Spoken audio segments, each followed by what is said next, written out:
You're muted. Welcome to today's episode of Taking Over. I was muted. I am OLED Ed Fries, and I am joined by my tag team partner, the one and only Astrid Pizarro. How you doing, Astrid? I feel better now. How are you doing? I'm afraid. I'm afraid of this enormously long card. I love how I get to be an NXT fan and say enormously long for a 7-match card. There are AEW fans that have to have 15, 20 matches and be up all night. And I'm sitting here going, 7 matches, it's too much for my NXT. 5 matches is what you get. Takeovers are 5 matches. Not this time. No, not this time. We got the voice, Joshua Joseph, jumping in saying, let's go. We got our friend Daphne in the Hot Seat podcast joining us. Hello, Daphne. We'll talk about you in a little while. We've also got Chris Best jumping in saying, good evening, everybody. We got Paris saying, I'm sorry, what is enormously large? We're not going to talk about that. And we got Mark Talks and Plays coming in saying, just want to chop in quickly, say hi to both of you, have an amazing show. NXT was great, and I'll see you all soon, but he needs bed. You need bed, and I have a feeling you might be right, Mark. We'll talk more about that later. Ooh, it's been a busy week. We had the live... No, this is not Turnbuckle Talk. This is not Raw Watch Along. No, this is what we do in this place. She does Red Bull. I do water. There you go. I have to go get my my Rogue Energy after the show. I'm going to get my Rogue Energy ready for tomorrow morning. You're actually going to need it for the weekend, so hold off on that. Oh, I'm going to have something else for the weekend. Don't you worry about that. But we're here to go ahead and talk about tonight's episode of NXT. And you know what I'm going to talk about tonight's episode? I know the name of the show that I have up there is Great American Go Home. Because it was. But for once, it was really a go-home show. Yeah. Every match that needed to have storyline development to get to the next stage got storyline development. Yes, they're giving us one match that none of us want to see and doesn't have any build whatsoever, but everything else has build, has been properly built, and feels like a big deal. Great. So good job on NXT for nailing the go-home show style angle. I mean, we got to start at the top. We have Dom's big week put up as the first 5 minutes of the show. Fucking enormous video package, as Parrish says. Enormously large. Yes, the 5-minute video package for Dom's big week, where he wins the North American title last Tuesday. And on Friday night, he's on SmackDown defending the title against Butch. Shawn Michaels even almost screwed that one up on SmackDown and almost said Pete Dunne. And then, of course, last night on Raw, if you watched the Raw Watch Along, you got to see our guys talk about Dominic Mysterio versus Sami Zayn. By the way, I happened to watch, thought it was a fantastic match. Really well done. But now, Dominic Mysterio's back, and he tries to talk. The crowd doesn't want to talk to him. The crowd doesn't want to listen to it. Ami tries to go ahead and get in there and talk. She's A+ from Ami. She was fantastic on the mic tonight. The best part is the crowd starts chanting about Dom and his stupid mullet. And his mullet's great. And the crowd keeps chanting, cut your mullet. Cut your mullet. Fantastic work. By the way, this is the first time since Judgment Day's been here, and this is gonna be almost an indictment on the CWC. This is the first time NXT felt like NXT in a long time. It had, for the first time in a long time, the CWC had that Full Sail energy. And for those that think it's not a huge difference, remember, Full Sail did 300, 500 people at best. I would say 300. I would say they on a busy night they probably did around 350, 400 people in that building. This thing probably doesn't get more than 150. It's a small built venue for this show, but it felt loud. It felt important. It didn't feel piped in. This crowd was ready for these two. Wesley comes out full of piss and vinegar. He's not happy about losing his championship. He wants a rematch, and he wants it tonight. they start going back and forth and like, you know, somebody had to take that North American title from you. We needed a new North American champion. He's like, you know what? We do need a new North American champion tonight. Great job at him to turn that phrase around on them. I thought it was great. We then have Mustafa Ali come out. And Mustafa Ali goes ahead and he's like, Wes, I respect you. I love your heart, everything else. Dom, he calls him Dum Dum. If I heard him correctly, he did not call them Dum Dum. I swear he called them Dum Dum. But Dum Dum, I have no respect for you. You stole everything. You stole your daddy's 619. You stole your other daddy's Frog Splash. You stole my opportunity at the NXT North American Championship. I will not let you steal anything else. Just fantastic work by Mustafa Ali here. Wesley starts piping up. The three of them go back and forth. Dom and more mommy agree to make it a triple threat match for the pay-per-view, which we all thought was coming. Yeah. And we get what we think. We're going to get the triple threat. And Mustafa Ali goes to hit Dominic Mysterio, and Dom moves, and he hits Wes, and everything comes full circle. Wesley and Mustafa Ali are fighting.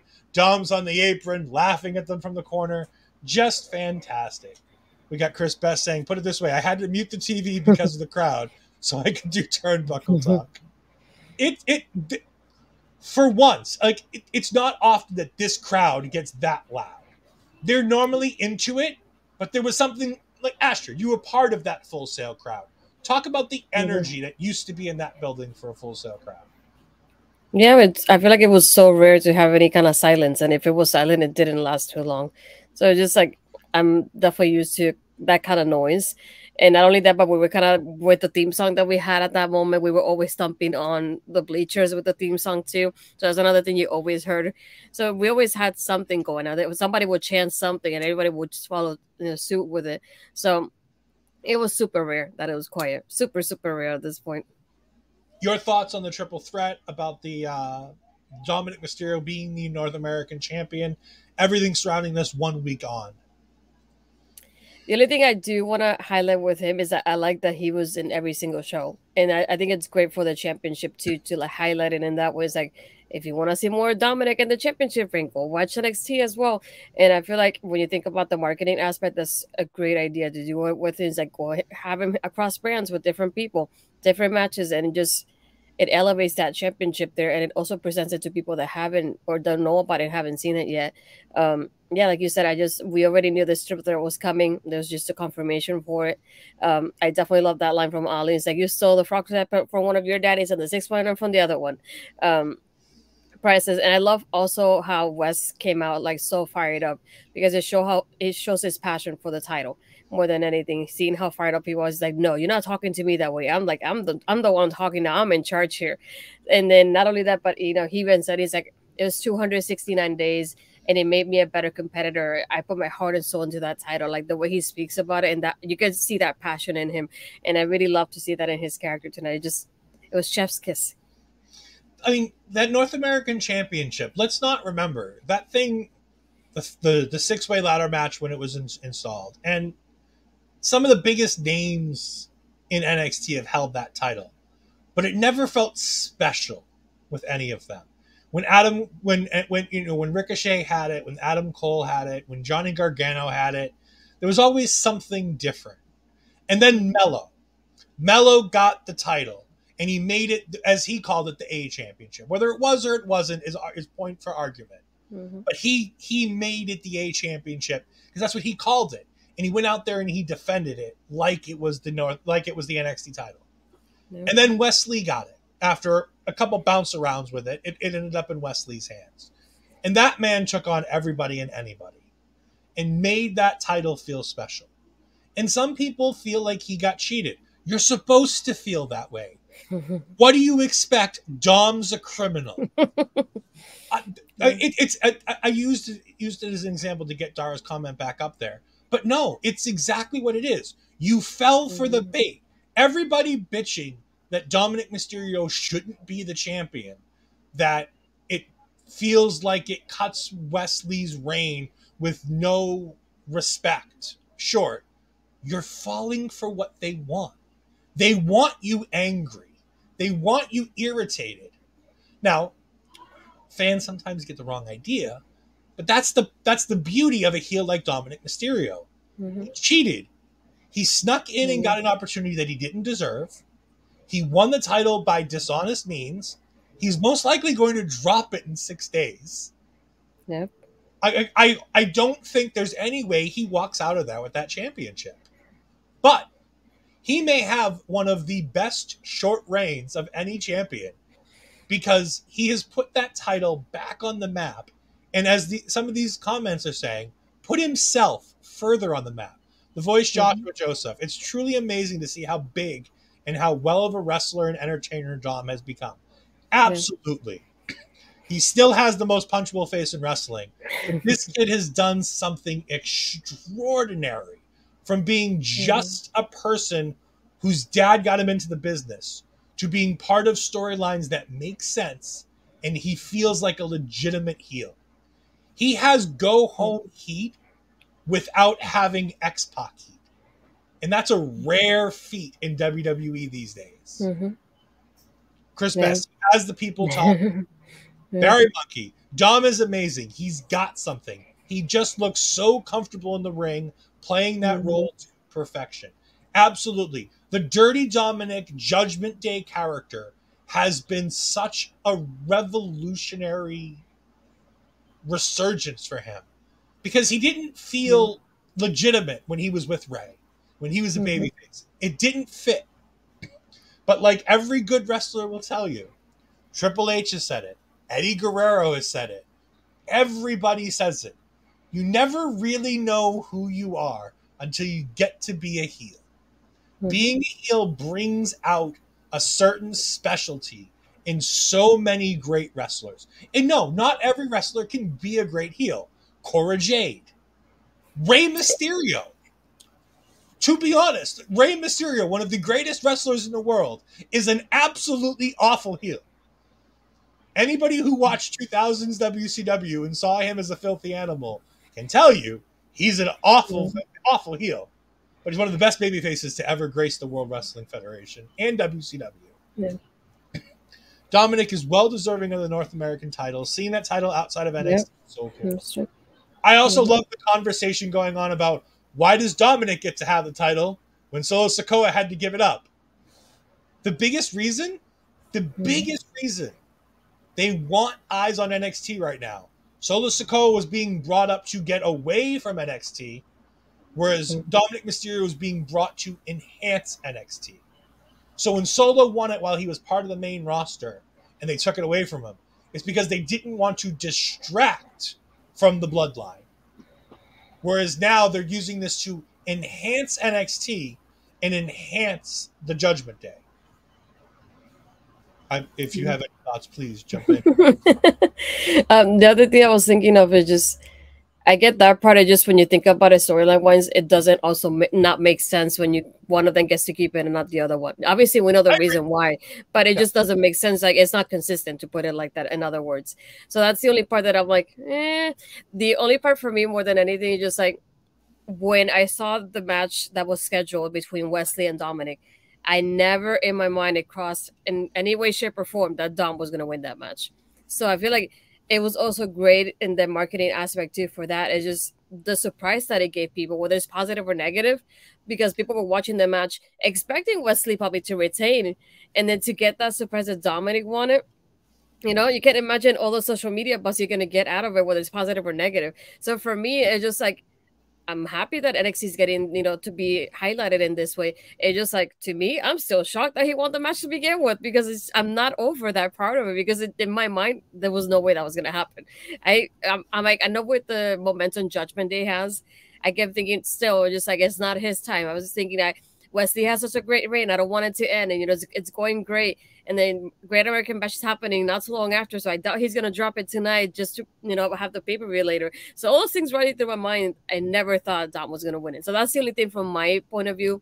I'm still not over that because I still can't believe that happened. To quote one of the smartest and dumbest minds in professional wrestling, Swerve him, bro.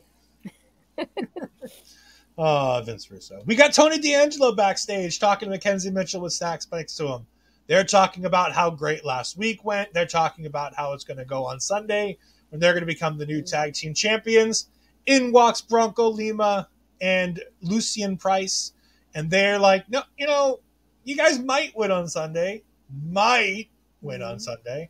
I love how these guys just keep sticking their nose where it don't belong.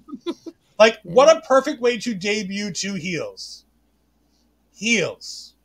To continuously interrupt people and to make sure that they're sticking their nose in everybody's business. Tony D says, you know what? I need to knock off some of this prison rust. We're going to have a match tonight. And I'm like, cool, whatever. I can deal with that. That'll be a fun match. Yep. We finally, after about 20 minutes, get to the opening match. Something NXT does very rarely, which is take forever to get to a match. Yep. It's the Schism versus Trickmelo and Ilja Dragunov. I love this. This match, again, it wasn't the match that did anything special. It's the storytelling throughout the match that served so many masters. This match set up Ilja versus Carmelo Hayes. It set up a potential feud between Trick Williams and Ilja Dragunov. It put further into motion, and we'll talk about it later, Carmelo Hayes versus Trick Williams. On top of that, it started to facilitate Joe Gacy versus whoever wins on Sunday. And then, if four things wasn't enough, the Creeds and the Dyad were also furthered in this match when the Creeds in their orange masks, or yellow masks, whatever color. How's it orange? They're yellow. Whatever. They're the stupid masks. I don't care. I'm all about the 4 roots, 1 tree. I don't need all the masked people. I just need my 4 roots. You don't need the branches? I don't need branches. I just need 4 roots, 1 tree. But the Dyad gets pulled off the apron, which leaves Joe Gacy by himself. Ilja Dragunov goes ahead and knocks him off. He goes ahead to do the top rope dive. Ilja moves. Ilja stumbles back into the corner. Melo tags himself in. Melo goes ahead and hits nothing but net for the 1, 2, 3. And Ilja and Trick and Carmelo win. No, we don't need roots. We don't need leaves. We don't need branches. We just need the tree and the roots. It's fine. It's just fine. We don't need all the other crap. It's fine. But no, during the match, setting up the Trick versus Ilja portion of the evening, Ilja Dragunov was doing his run around the ring and drop kick or headbutt. I honestly forget which it was. I know somebody says headbutt later on. I don't remember it being a headbutt. I thought it was a drop kick. Either way, Joe Gacy moved and it went right into Trick Williams, who goes right into the stairs. Melo's not happy during the match with that. The other thing I noticed during this match, and then I'm going to let Astrid talk, is the fact that throughout the match, every time Trick and Carmelo would do the flashy, like, extravagant, charismatic stuff, Ilja would be super pissed on the outside. Yelling, screaming, angry face. He had grrr face every time they did anything entertaining. He did not like that. And I love that because he's not about the flash. He's not about the superfluous stuff. He's all about get in there, beat people down, and win the match. I thought that was really interesting. Yeah. But just like you, I was thinking also, it's like the match didn't have anything that I could like highlight and like that was amazing and like when it comes to the moves. But I kept thinking, like you said, of the storytelling that happened within the match. We get Trick and Melo tagging themselves in back and forth with each other because they know each other so well. Not tagging Dragunov. He's the one that tags himself in the match to stay there. And once he's in the match, he stays there for a while as well because of the confrontation they have with each other. So just like that, the body language, as you said, his facial expressions whenever they're in the ring. And you can tell Melo's like anxious to get in there. He's trying to get in there, but Dragunov is on the other side as well. And there's so many layers to the story happening within this match that's what I loved about it more than anything, especially like towards the that ending with the Trick and Dragunov part, and then the Creeds on the other side with Dyad, and there's like so much going on at the same time, and it just felt exactly what it needed to be. I knew that from the get-go Melo was not going to get pinned. So I was like, either he pins somebody or is one of the other guys gets pinned. I knew Melo was not going to get pinned. So seeing so many things going on at once, and it made me think back of what Mark had said for like what months now at this point, I guess. I would have to look back and see if I can remember what episode it was. But thinking about what he said of like Trick is the one that's going to betray Melo when he loses. So this definitely like it definitely added to that tonight. It's the week after the draft because it was Apollo Crews outside talking to Trick by himself. And that's the moment where he said that was the moment where he thought that they were starting the build to Trick turning on Melo. The other thing I love about this is none of this felt overbooked. All this stuff happened. None of it felt out of place. It all felt like part of the match. It made sense, yeah. Yep. The tripping of the dyad was at a weird part right after the stuff with Trick and Ilja, so it was kind of like it wasn't out of place. It didn't deter from the match. It didn't do anything that would make anybody irritated. I really loved how well this all played off each other. Mm-hmm. We get the store footage teasing Roxanne attacking Blair Davenport in a gas station that we'll get more to later. We get Tiffany on screen talking about how great she is, which she is, about how she didn't tap out like I've been telling you all along. She just grazed the mat a couple times. She didn't tap out. I don't know what any of you guys are talking about. She didn't tap out. Absolutely. Great job, Tiffany, for explaining that to the unwashed masses who thought you tapped out. Great job.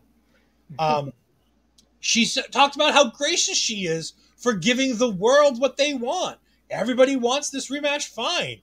And this criminal, Tia Hale, goes ahead and just assaults her to get the stipulation that she wanted. I mean, how dare Tia Hale? But after the Great American Bash, the universe will continue to revolve around Tiffany. No. We get Von Wagner. Oh. Well, I was going to say, my favorite line of this, though, was when she goes, she's such a human energy drink. She could run from Florida to Texas. Yep. She did say a couple nice things about Tia Hale, which I obviously decided not to put in there. Yeah. Because I'd rather spend more time talking about this. Von Wagner versus Javier Bernal. Poor Javi.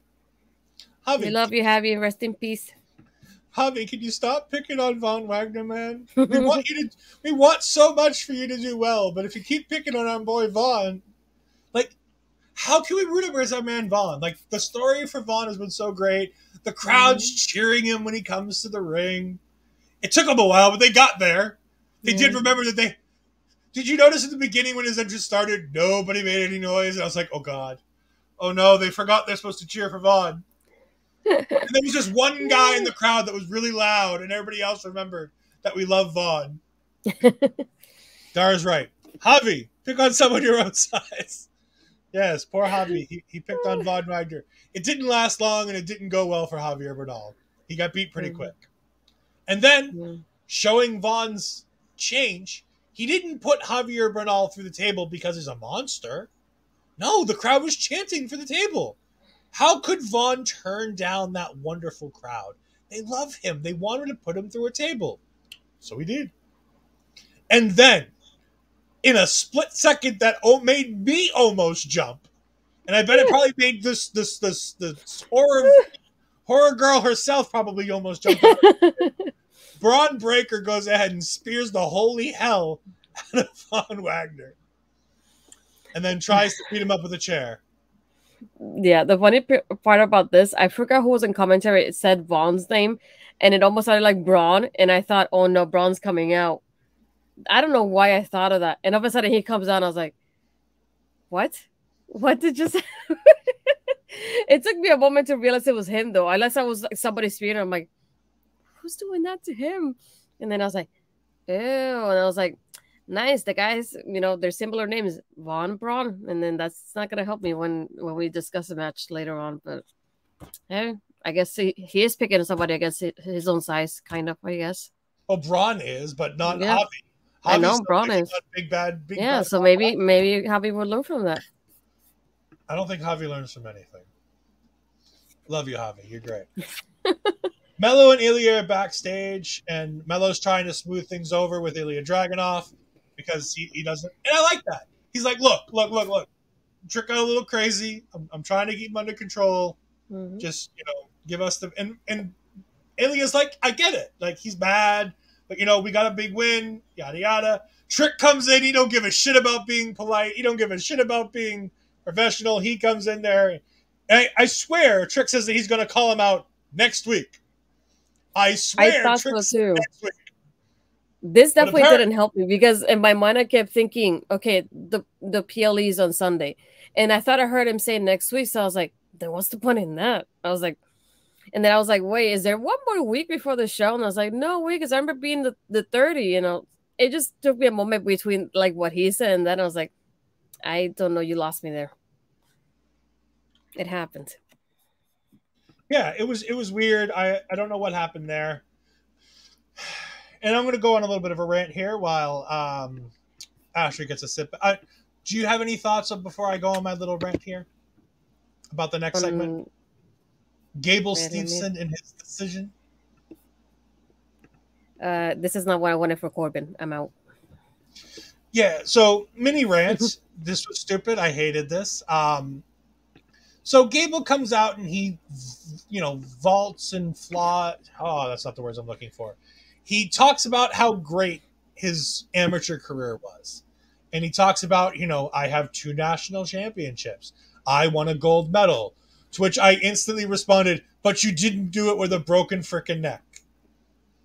Because for some reason, anytime anybody talks about being a gold medalist, I instantly say, but you're not Kurt Angle, so you didn't do it with a broken freaking neck. Gable says, I could choose NXT. I could go away and do college and get a 3rd national title. I'm like, yes, go to college, get a 3rd national title. I could go to the Olympics in Paris and go ahead and get that. Yeah, go to Paris, become a 2-time gold medalist. Anything to get you out of the goddamn WWE. And then, unfortunately, Baron Corbin has to come down. Baron, I love you, man. I never want to not hear from you, but dude, you could have waited a segment, let this idiot choose anything other than NXT. I wish he could. Hopefully somebody else will choose it for him someday. Anyways, that's the only thing we'll mention about that. Baron Corbin comes out and says, you can go anywhere. Just don't come to NXT. Because if you do, I'll make you do the one thing you've never done. Fail. To which Gable Steveson suplexes him a few times, and we have Corbin versus Gable at the Great American Bash, which makes me sad. Yep. We have Dom helping Mommy stretch, where she tells him, don't worry, he asks if the triple threat idea was a good idea. She says, does any of Mommy's ideas a bad idea? No. Dom, the answer to that question is no. If she says, do I ever have any bad ideas? Look, I've been in relationships. I'm not in one now. Want to know why? Because I told her she didn't have good ideas. You always agree with Mommy. When Mommy says, didn't I say this was a good idea? You answer with yes. Astrid, am I wrong? Good job.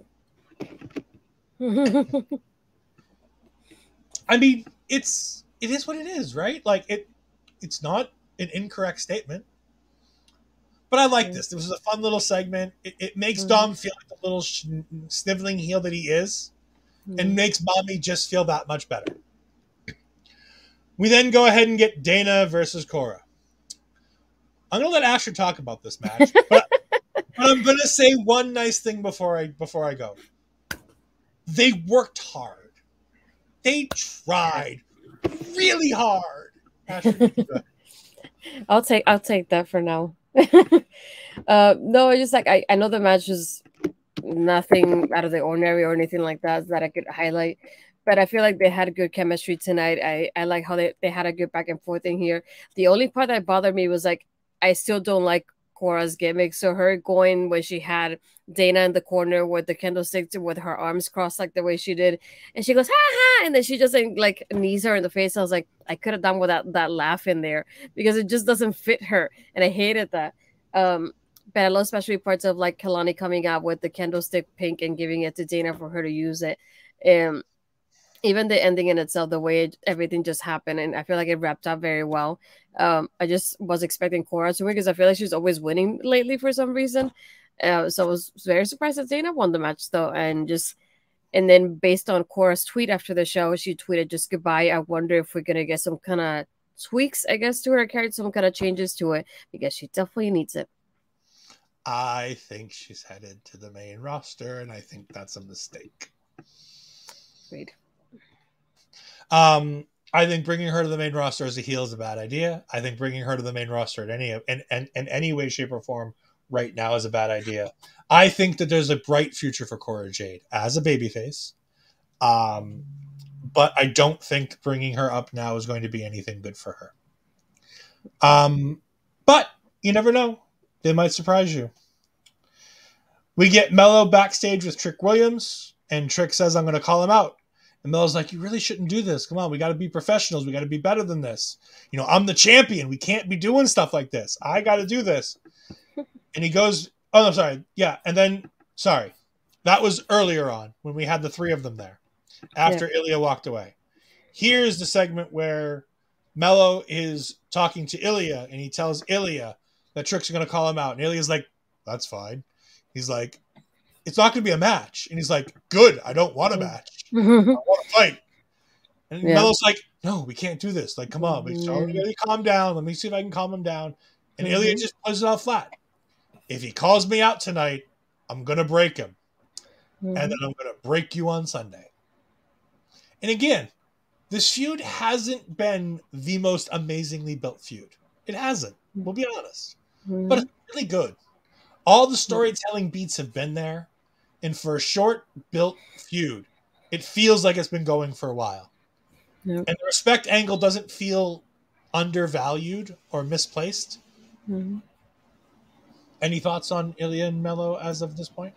Yeah, my favorite part is just when he's like, if he calls me out, I'll just answer. I'm like, I love it. Just keep it that way. It was so simple, but it's still at the same time, it sounds so threatening coming from Dragunov of all people. So I love it.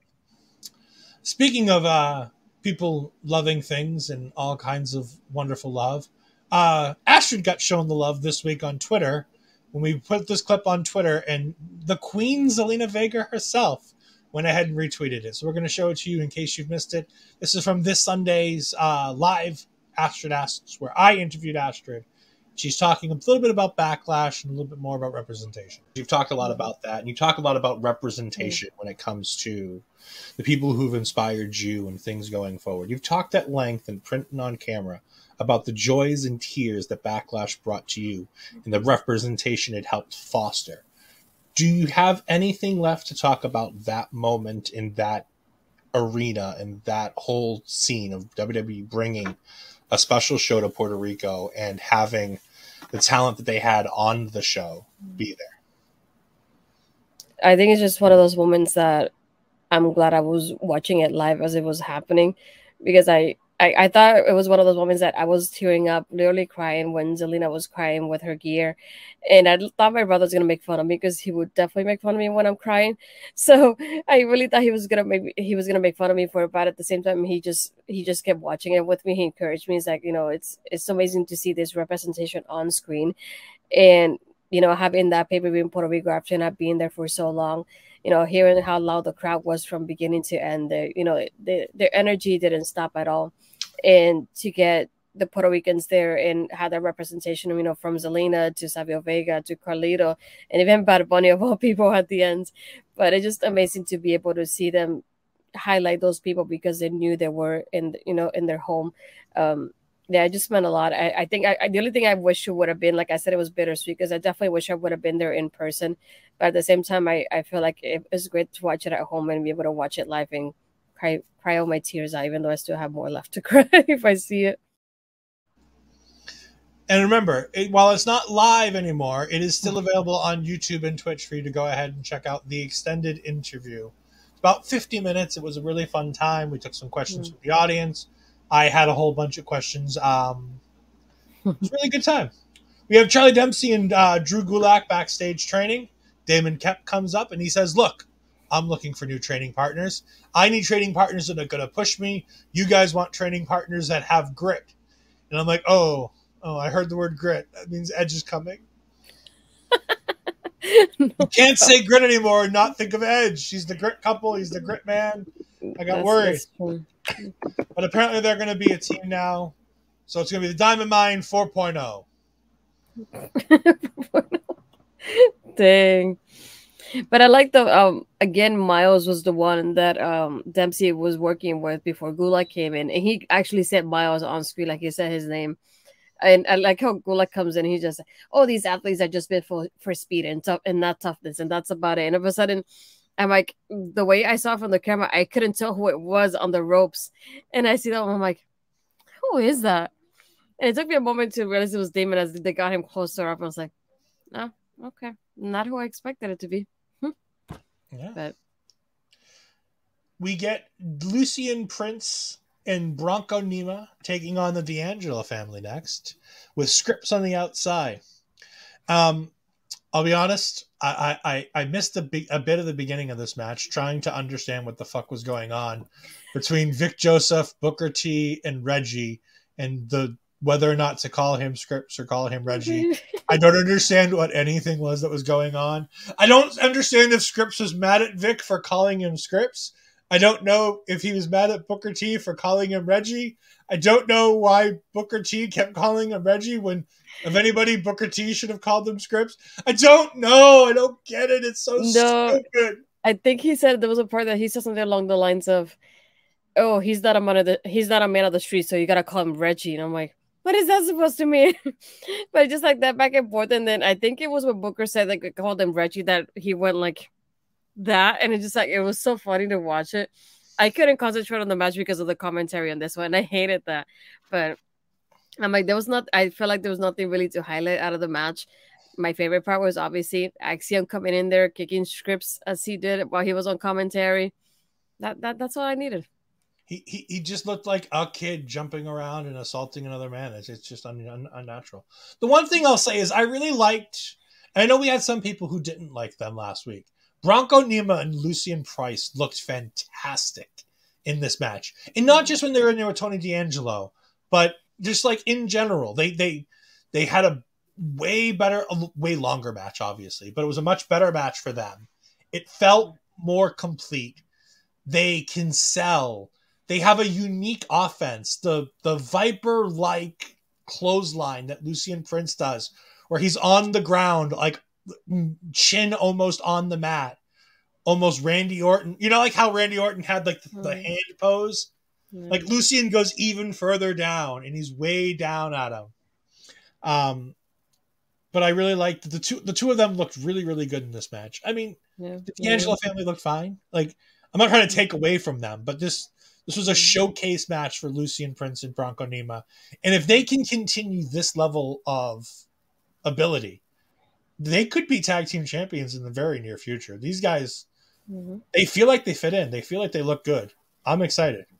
Yeah. We have Reggie Scripps. Who is that guy? Nobody knows. Oh, hold on. My audio has decided to come out of the wrong place. We're just going to go with it. Stop that youngster. Axiom! I feel like somebody else does a handshaking in the fist thing when watching television. Oh, we don't talk about that on here. Anyways, moving on. We have Dijak on screen. And he's not happy with Eddie Thorpe. Mm-hmm. Very unhappy with Eddie Thorpe. He goes ahead and says that he put the boots to Eddie Thorpe because Eddie thought he could be a championship contender. But that's what Dijak's going for. And if Eddie Thorpe's going to get in Dijak's way, he's going to find all kinds of justice and hard justice and all the other taglines that they have for Dijak. I don't know why he needs so many words. He can just go and beat people up. Why does he need so many goddamn words? I don't know. I'm still trying to figure that out too. Dara Amazing said, I could see Bronco and Lucian holding tag team. Like I said, they need a little bit more. I want a little bit more time with them, but I don't think it's out of the question. They're much further along than I thought they'd be at this time. So I'm very excited to see what happens next for them and going forward. We finally get the gas station street fight, which I'm really glad the NXT cameras were there to catch this. Because God forbid they hadn't been. We would have had only the security footage and the camera footage from the two people in the thing. Also, I want to know how come Roxanne Perez gets to have a match where she gets to have a Weapons Wild match after assaulting a lady in public, to which the police show up and she just runs away. Not only is that assault, that's resisting arrest.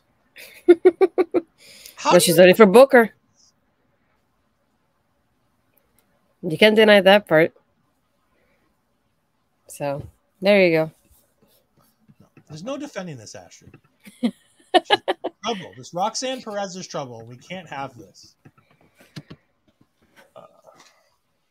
Please tell me if my audio is off, anybody, because I can't hear myself out of my headset. I can only hear myself out of my speakers.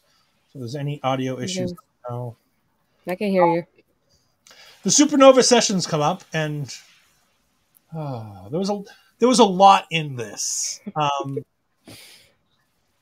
Yeah, there's too many titles in NXT. I can't take this anymore either. Well, it starts in the parking lot.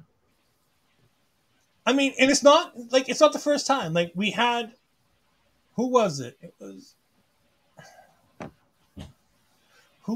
that assaulted Mandy Rose and trapped Toxic Attraction? Wasn't it Cora? It was Cora. Okay, yeah. I was going to say, I thought it was Cora, but I wanted to make sure before I said it out loud. Yeah, she's the one that kidnapped them and Criminal Cora. Yeah, Criminal Cora first. Now we've got her former tag team partner Roxanne Perez. We got Dirty Dominic in here stealing things. We got Axiom assaulting people. And Tony. Tony D'Angelo just got out of prison. Like, I mean, I smell a pattern here. Blair Davenport attacking people out of nowhere in that parking lot. I mean, let's be honest. At least it's not as bad as the Impact parking lot. I mean, Samoa Joe got kidnapped by ninjas. I mean, Santos Escobar may have had people stolen from the NXT parking lot, but at least it wasn't by ninjas. Yeah. Never. But no, the Supernova sessions happens, and so Lash Legend kept slipping in and out of a British accent, which I hated. Jakara Jackson was the best part of all of this because she was really good. Mm-hmm. And then we had Oro Mensah, who I think is British, but I feel like his accent is really put on, and I don't like it. Yeah. Like, everything else was fine. Like, they were talking about how he's the proper champion for the Heritage Cup champion, and they kept raising his hand, and the damn picture kept falling, and they kept having to try to grab it. It was really stupid. Then they present him with a cup. So now there's 2 cups, and I'm like, God, 2 cups. At least there's 2 girls instead of 1. So many cups, so many girls. But anyways, Nathan Frazier comes out with Dragon Lee in his cup, and they go ahead and do verbal battle, talking about who's the real cup champion. And Dragon Lee and Nathan Frazier propose a challenge, and they go, well, that's fine. There's 4 of us. There's 2 of you. And Dragon Lee goes, what made you think we'd come alone? And out come from behind Leon and Faraz, and they go ahead and take down the ladies, and the boys take down the boys. And now we're going to have on the kickoff an 8-person tag. Yay. Now you gotta watch the kickoff. About that. 2 cups. Where are the Street Profits? They're sitting in the back of the limo with Bobby Lashley and potentially Carmelo Hayes and Trick Williams, depending on how you want to look at it. Astrid, I wanted you to go ahead and talk about the Thea Hale, as I call it, documentary video package.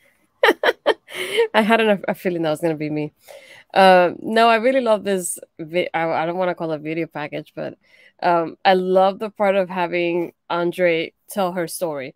It's like, no, she used to go to independent shows with her family because she wasn't old enough to drive. And then it was great when she graduated and she put that Chase U cap on. And I love how we get in the background as he's talking all these moments that Thea has had since she started, going from being in NXT and then having that cap on and everybody cheering because she picked Chase of all places, and then having her in the first couple classes to like, and then having Duke in the background is like, yeah, I take credit for it because if it wasn't for the MVP, like Thea wouldn't be who she is. And we believe in her. She can put that Kimura lock anytime she wants, and like she has the heart, and we shouldn't doubt her. And I love that part where Duke goes, if you doubt her, that's when moments at the battle royal happens, or moments like when gold rush happens, or last week when she won as well. And then she says, I don't need a miracle, I just need a chance to prove people wrong. I love her having kind of like that Rocky moment in front of the performance and just like cheering and like being like that and having people on her shoulders and cheering her on. And then her saying, I know I can win. But I love the video package showing how she started up into where she is now, and even you seeing how she's been with the guys. And even I like how, even though it's the old one, I forgot the guy's name, the one that was in Chase U. Yeah, he was still in the old video package there too. But I love the detailing from like showing her growth in her character from beginning till now. Yeah, I think it was wonderfully done though. It was fine. It was creative. It was so incredibly creative. I love the idea that it feels like a 3-minute documentary. I don't think it was 3 minutes, but it feels like it was like a 3-minute documentary. Mm-hmm. It's not a video package per se because it's not filmed in the way that a video package is. Yep. It had that documentary feeling. I'd be interested to see how long the actual portions of this are. Like, how long did Andre Chase talk about? Like, what's the unedited version of this? I think there could be a lot of fun in seeing a lot more of that. I feel better this week that she's losing this match and that Tiffany's going to retain her title and all will be right with the world. Are you sure? No, I feel better. I don't know if I can bet on it, but I feel better. We get Los Osarios fighting outside the PC last week, and we hear Humberto ask a very important question. And I love this because it frames everything, and I think it gives them a chance to come back together in the end. He goes ahead and he says, are we about chasing women, or are we about glory? And I'm like, I like that because it frames the argument for why he's upset. Humberto is mad because for a long time they've been chasing girls and doing that instead of going for titles and being great and doing all the wonderful things that come with that. So I really think that was an interesting way to take this storyline and to go ahead and do what happened here. Then we move on to the main event match of the evening, which was Rhea Ripley versus Lyra Valkyria, which got way more time than I thought it would. It feels like about 10 minutes, maybe a little bit more. Mm-hmm. Lyra Valkyria has, dare I say, the best match she's ever had in NXT by leaps and bounds. Mm-hmm. And yes, that has a lot to do with her dance partner. Let's not make any bones about it. If she had had a bad match here with Rhea Ripley, she might as well have just walked away. Like, honestly, if she couldn't wrestle a good match with Rhea Ripley, she might as well have just walked away. But she doesn't have to, because she had a really good match with Rhea Ripley. Mm-hmm. I was vastly impressed. Astrid, go ahead and give us some notes on this match. Yeah, what I love about it is, like, thinking before the match started out, I was talking to you, I was thinking, what was the best match that I've seen from Lyra? And it was Tiffany at that moment. And I kept thinking, I hope this one beats it to her because I want that for her, because I want more for Lyra. And I love how even setting up the match in itself, first having her on Raw, challenge Rhea the way she did. She's like, if I want to know who I am, I have to go against you. And she's like, well, I didn't think of that of it that way, but that's a good idea. And even now, like the interview at the beginning of the show, she goes, it's been 7 months that I've been in NXT. I want to know where I stand, and what a better way to do it than going against Rhea, who's a measuring stick of WWE right now. And she said, I don't want to wait for my time and hide in the shadows like JC Jane. And I like that even though she's facing Rhea tonight, she's still connecting it back to what's happening with JC. It's like, I just want to be able to know where I stand in this division. And I didn't even take notes on the match because the match, I loved it from beginning to end. Definitely her best match right now. I just hope she continues on that momentum towards it too. I even like the part of like we have her diving in, and then I think Rhea moved and she hit Dominic in there. But she had a good back and forth with Rhea. Obviously, we know Rhea was going to win the match, but still, it was such a good showcase for her. She ended up looking great in her performance tonight against Rhea. You know, I loved it. I was like, I'm glad that the match happened the way it did. Yeah, it was fantastic. After the match, we go ahead and get Rhea grabbing her by the two sides of the mouth and lifting her up and going, "Prove me right. Beat JC Jane." Right. I have a feeling that the main event of next week's NXT is going to be JC Jane versus Lyra Valkyria. Yeah. But after that, we went ahead and we got the listing of the matches that are going to be taking place at the Great American Bash. We have Nathan Frazier, Dragon Lee, Yulisa Leone, and Valentina Feroz versus Metaphor, made up of Noam Dar, Oro Mensah, Lash Legend, and Jakara Jackson, in an 8-person mixed tag match. We have Dominic Mysterio in a triple threat match for the North American Championship against Mustafa Ali and Wes Lee. We have in a submission match, Tiffany Stratton defending against Tia Hale. We have the NXT Tag Team Championship match, which is going to be Gallus, made up of Mark Coffey and Wolfgang, versus the D'Angelo family of Tony D'Angelo and Channing Stacks Lorenzo. Baron Corbin versus Gable Steveson is on the main card. I really wish this was on the pre-show. Same. Because I could skip the pre-show. And then we have in a Weapons Wild match, otherwise known as a Anything Goes match or an Extreme Rules match or any of those normal names, Blair Davenport versus the criminal, the assaulting and running away from the police, Roxanne Perez.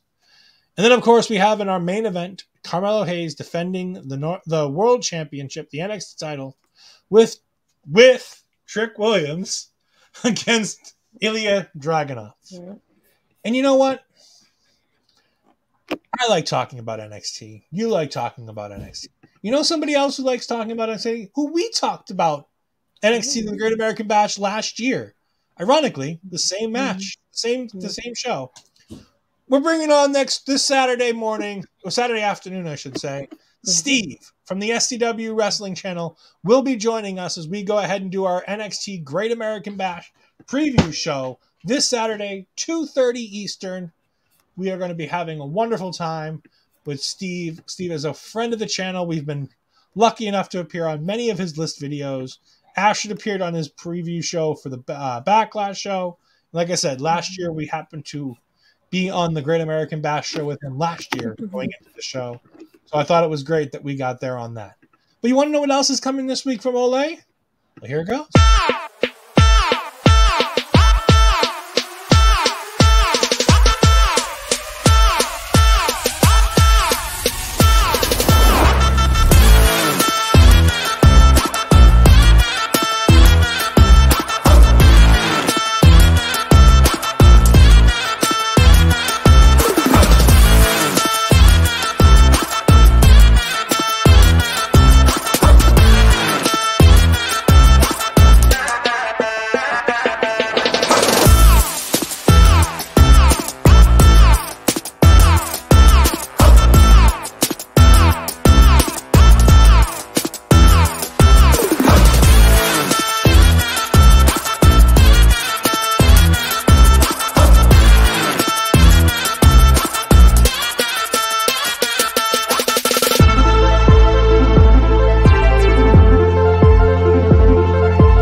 So there we go. We have all of that to look forward to. We have our amazing jumping in here a little while ago saying, how about, hear me out, a double cup ladder match?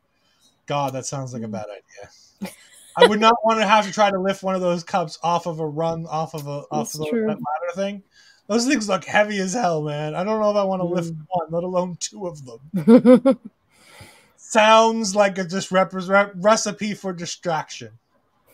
Almost as bad as a 49ers match. And if you don't know what that is, check out our friend Jobbed Out. They have a wonderful story on the 49ers match.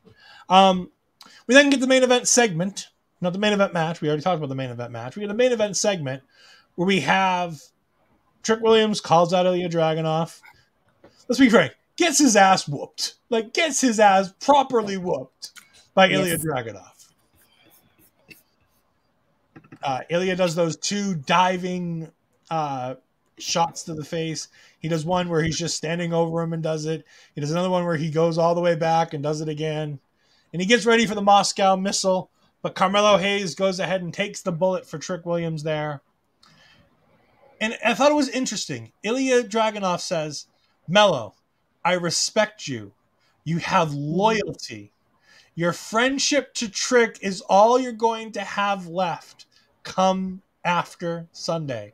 And I went, no! Melo. Melo's going to have nothing. I have a real bad fear that Trick Williams is turning on Carmelo Hayes this weekend. Yep, I don't like it. But, like I said to you and like I said to Parrish when we were talking about this while we were watching the end of the show, if anybody's got to beat Melo for the title this quickly, I want it to be Dragunov. The dude's got momentum. The dude's a star. It doesn't hurt Melo that much to lose to him this fast, as long as they have something good for him next. But I would hate for all the build for Melo, for this being the passing of the torch from Braun to Melo, to have it end in like 3 months. This is his second premium live event since winning the title. Like, he's not been champion very long. He won it at Mania. It was just a fantastic show, though. There was nothing bad on this show, and that includes the fact that we had a Dana Brooke versus Cora Jade match. By the way, I let Astrid talk about that. We're clear, that's not how a kendo stick match works. So just so we're clear, a kendo stick match, because they brought up Bayley during the commentary of the match. She's like, I don't know who's going to win. Remember, Bayley's kendo stick match with Alexa Bliss. The kendo stick was hanging in the corner. They had one kendo stick that they got to use if they took it down. They did not have 50 kendo sticks around the side of the arena. Also, Vic was right. Booker T, you fucking idiot. You're not allowed to use a chair in a kendo stick match. Kendo stick. The only weapon allowed to be used is a kendo stick. Nothing else. Yeah, and I don't know if you noticed too during this match. I think it was when Booker started talking about Dana's gear. Like, oh, look how great she looks. And then Vic goes, are you like just paying attention to their gears instead of paying attention to what their performances? And I was like, oh, shoot. Yeah. Vic definitely called out Booker for checking out Dana Brooke a little bit. That one hurt me, and it wasn't even me saying it. Also in this match, did anybody else get the flash of the black screen in this match? Yep. So I tend to assume that when I get a flash of black screen, it means that there's been a wardrobe malfunction. However, I've looked at the gears. I don't understand which gear would have given the wardrobe malfunction, because Dana's is fully encased. Like, the top of Dana's gear, where you would, let's be honest, if you expect a wardrobe malfunction, is going to be up top. Because neither of these girls wear gear where that other side would be an issue. So you would think it would be up top. But neither gear was made in any way that would really be a possibility. So maybe it was just a freak issue with the TV screen. But as you know, you and I both know, 9 times out of 10, when a women's match has a black screen that goes in front and you don't lose audio, because remember, you can still hear commentary. So you didn't lose the footage. That's the first thing I asked you. I was like, wardrobe malfunction? Did you get a black screen too? That's all I can think of. And like I said, it's one of those things where you'd hate for it to be one of those things where you expect it to be that. But at the same time, you kind of have to. Because that's what WWE typically does What the schmeck? Hello. Thank you for joining us.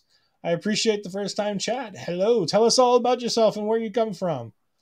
Chris Burr says it wasn't a wardrobe, it was performance malfunction because Dana Brooke is awful.